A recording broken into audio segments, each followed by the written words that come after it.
Wato mai gida jiya na ga tsayin dare. Me yasa daren ya maka tsayi?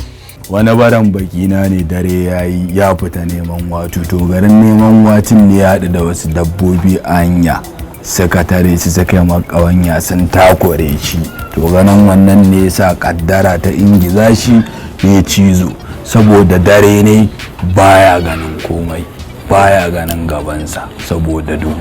To wannan kaddara ita za ta zama ajalinsa.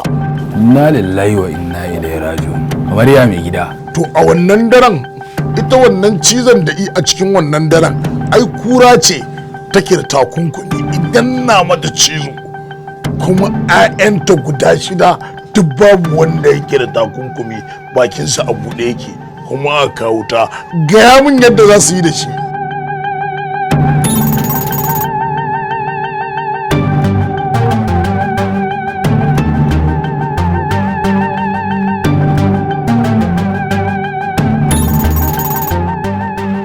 Baba ne, kai barawo ne.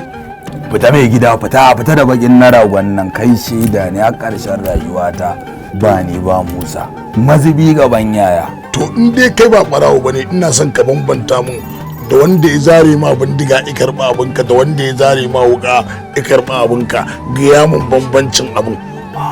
Wannan fauka ce kawai mai gida aka zare ta aka yi amfani da ita wancan kuma 'yan lokaci. Na fuskanci ba za ka gane ba. Amma yanzu idan ka fita da karin kata ka je ekarka idan ka shiga ekarka ka nemi sanda kola uku na kala za su bambance maka menene bambancin maro da wiwi. Nan ai da abu ɗaya ne duk suna ɗaya ne annan. Wannan ce ka iya ganewa bambancin to karatun kenan to gaya min bambancin da wanda ya zare maka bindiga ya karbi kayanka da wanda ya zare ma wuka ya karbi kayanka shin bindiga ba ta kisa? Kisa kai asalin kisa ma mai bayar da gwaggwaban mutuwa. To ai shine na gaya maka kowanne firgita mutum aka karbi kaya a hannunsa da wanda ya amfani da bindiga ya amshi kayan mutum da wanda ya amfani da wuka ya karbi kayan mutum kai da wanda isa hannu a gadon bayanka kamar bindiga ce ya karbi kayanka ta sunansa ɗan fashi.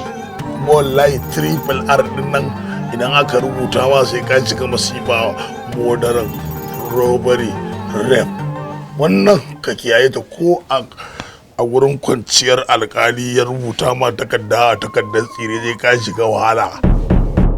Kai dai na san iyakacin ka medicine to me ya ɗinka da Musa to ina gargaɗin ka da ka fita a wannan magana dan ba layin ka bane da rabbana ba wala abali abali abali abali abali abali abali abali abali abali abali mai sa gayu suwari abali abali abali abali abali abali abali abali abali sa gayu suwari da rabbana ba wala